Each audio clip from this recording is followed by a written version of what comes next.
我在美国那边是花了58万美金买了一个3室啊，2卫2厅，一个阳台带一个花园，还有带一个前院子的一个房子啊。在美国那边呢，可以说就是那边的一个富人区。那你知道这么多年过去了，我总共是买了5年的一个时间吗？你知道这5年的时间我到底是亏了多少钱吗？现在呢，这个房子还值多少钱吗？说出来呢，可能大家都不会，恐怕都不敢相信啊。那今天呢，我就来跟大家好好的说一说，好好的聊一聊。记得早些年的时候啊，我是在广东嘛，就是潮汕那边的一个亲戚嘛，他们呢是在美国那边做码头嘛，就是通过那种码头，然后去到美国那边的，就是说没有办签证过去了啊，那是很早年前的。然后他们去的比较早嘛，就是早些年，然后后面呢我就过去投靠他们，然后当初呢也是在那边买了一个美国的一个别墅，那个别墅区呢就是环境非常的好嘛，然后包括那个别墅也非常的大。当初呢，在那个院子里面啊，主要就是那边的那个车是比较少了。虽然说家家户户都有车，但是呢，平常基本上大家都不怎么开车，只有到周六周天的时候才会去开车出去那种 shopping mall 去买的东西什么的。因为在那边的房子呢，就是那里面有很多附近的一个居民啊，基本上都是那种男人在外面呢就是干活，然后挣钱养家。女人呢，基本上就是在家里面呢相夫教子嘛，可以说就是晚上搞那种 party， 搞那种 KTV， 搞那种夜生活什么的。我们在美国那边基本上每天早上吃什么呢？没有像咱们大中国一样啊，可以有自己的一个土地，可以种各种各样的一个蔬菜什么的。因为美国那边的税很高嘛，好像就是一年的话呢，这个房子你啥也不干就要交30%的一个税啊。如果按照100万的一个房子来说，就是100万美金的一个房子来说，那30%是多少？那30%多少钱呢？那就相当于是3万美金一年的一个税收。就是说一年呢，你啥也不干就要交3万美金交出去，交给国家啊。但是呢，在美国那边，你像住在我们那里的人，一年收入有多少啊？就是靠一个男人出去工作，大概也就是一年能挣个6到8万美金。这6到8万美金换算成人民币的话，一年也大概就是40-50万左右啊。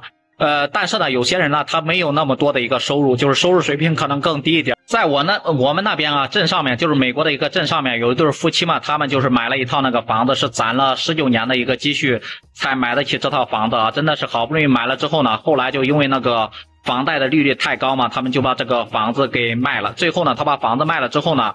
算了一下分了多少钱，总共是住了5年的一个时间啊。每年的话是要交3万美金的一个税金嘛，然后相当于是5年是交了15万美金，因为当时的利率比较高嘛。现在的房子呢，在美国那边说实话也没有那么吃香，也没有那么翘了啊，一样的都是饱和了，对不对？买房子的人也是少了很多。虽然说房子呢是以美元汇算的，就是100万美元的话，大概人民币也就700万人民币嘛。他们当时那个房子呢，由于最后是着急出手嘛，好像是家里的出了什么事情急需用钱，最后呢是70万卖掉了，相当于是亏了30万美金嘛。再加上这几年的一个利息，差不多有20万美金，然后再加上15万的一个税金，这几年的一个税率，5年的时间到底是亏了多少钱呢？就是5年的时间亏了差不多35万美金啊，然后折合人民币的话，也就是200多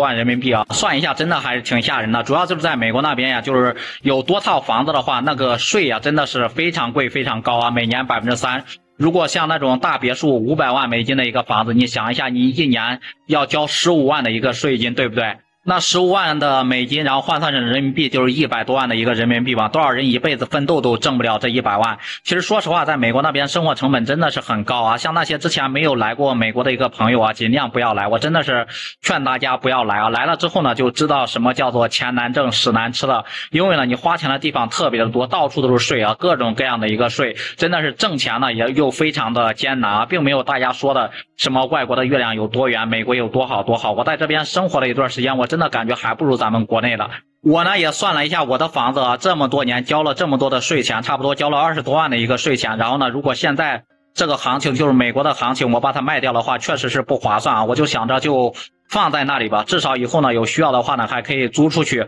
就是在美国那里啊，我们那里就是有房子的那个位置，有一个人呢，他们是一对小情侣，出租的话租的这个房子也是挺贵的啊，一个月租金大概都8000美金啊，因为毕竟美国那边的房子都非常大嘛。一个月呢是8000美金，一年的话呢也就是8万多美金。他们做的是一些 IT 编程之类的工作，因为他们家住的那个房子比较大嘛，家里面有小孩都有5-6个。你别看美国人不愿意生孩子，他们一旦生孩子呢，那基本上都是5个、10个的这样的一个生啊。不知道对此大家都是怎么看的，也欢迎评论区里面留言讨论。